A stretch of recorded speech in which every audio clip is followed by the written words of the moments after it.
क्यों हो रहा है भगवान परशुराम? मेरी विद्या, मेरा साहस, मेरा सामर्थ्य सब क्यों छूट रहा है मुझसे? ऐसा क्यों हो रहा है भगवान परशुराम? अंगराज कर्ण, भगवान परशुराम के शब्दों को स्मरण कीजिए। जो विद्या नीति के मार्ग पर चलकर प्राप्त की जाती है, संकट के समय में साथ छोड़ देती है। ये भगवान परशुराम का श्राप नहीं अंगराज, प्रकृति का नियम है।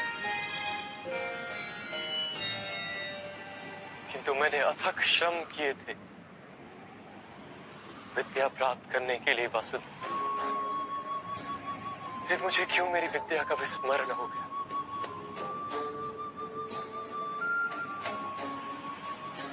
विद्या प्राप्त करने का प्रयत्न आपने क्यों किया था अंगराज? क्या विद्या का महत्व जाना था आपने? क्या विद्या प्राप्त करके समाज को लाभ देने की इच्छा थी आपके हृदय में?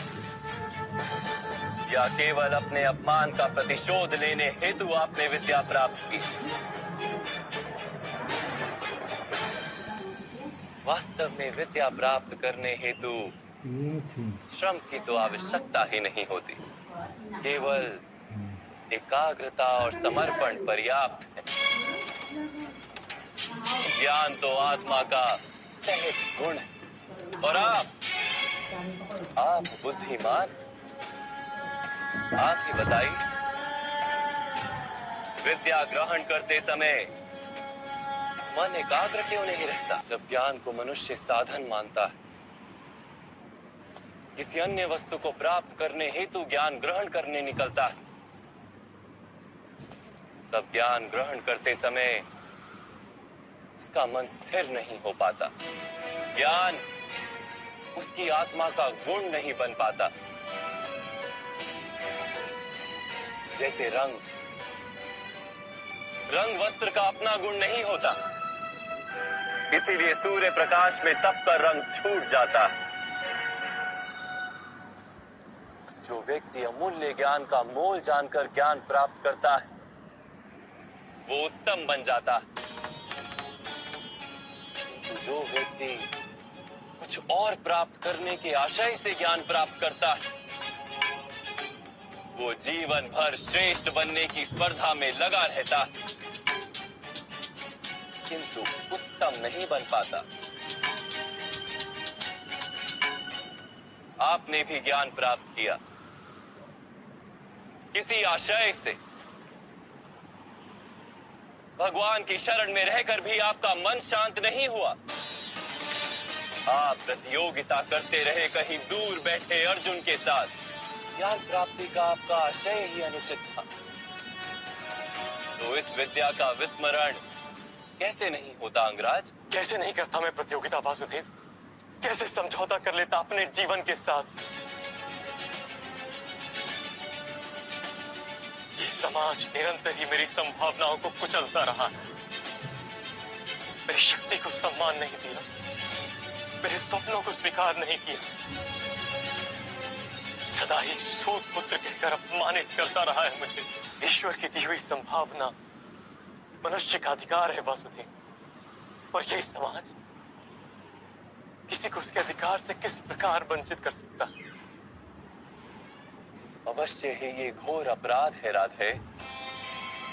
जाति पाति का भेद करना और इन मिथ्या भेदों के आधार पर किसी मनुष्य को या समाज के किसी भाग को अधिकार से, अवसर से, संपत्ति से या सम्मान से वंचित रखना मानवता के विरुद्ध है। तो फिर मेरा क्या दोष है वासुदेव? यदि मेरे मन में असंतोष जन्मा, यदि मैंने प्रतियोगिता की, यदि मैंने बलपूर्वक अपना अधिकार प्राप्त करने का प्रयत्न किया, तो मेरा क्या दोष है वासुदेव? एक समय था अंगराज, जब कृतवीर के पुत्र कार्तवीर अर्जुन नाम के एक क्षत्रिय राजा ने महर्षि जमदग्नि की हत्या कर दी। महर्षि के पुत्र ने क्या किया जानते हैं आप?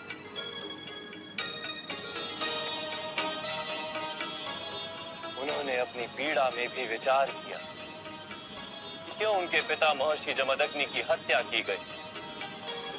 कहां फैला था अधर्म? उन्होंने अपनी पीड़ा का विस्मरण कर दिया,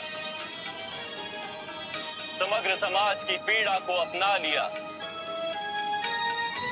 और अधर्मी क्षत्रियों का नाश कर समग्र आर्यवर्त को शुद्ध करने को जीवन मंत्र बना दिया।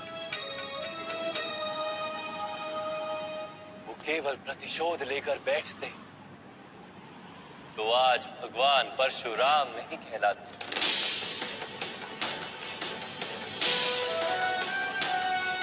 राधे, आपको जो दुख और अपमान मिले वो वास्तविक थे, किंतु आप उन्हें अवसर बना लेते तो समाज का उद्धार होता और आपका कल्याण होता। आप जैसे शक्तिमान मनुष्य का आधार यदि अन्य शोषित और पीड़ित लोगों को मिल जाता तो कितने जीवन सुख से भर जाते। आपके पास संभावना भी थी, सामर्थ्य भी था और उस पीड़ा का अनुभव भी था, किंतु आपने अपना जीवन उन्हें समर्पित नहीं किया। आपने अपना जीवन समर्पित कर दिया दुर्योधन को, जिसके पक्ष में केवल अधर्म था और कुछ नहीं।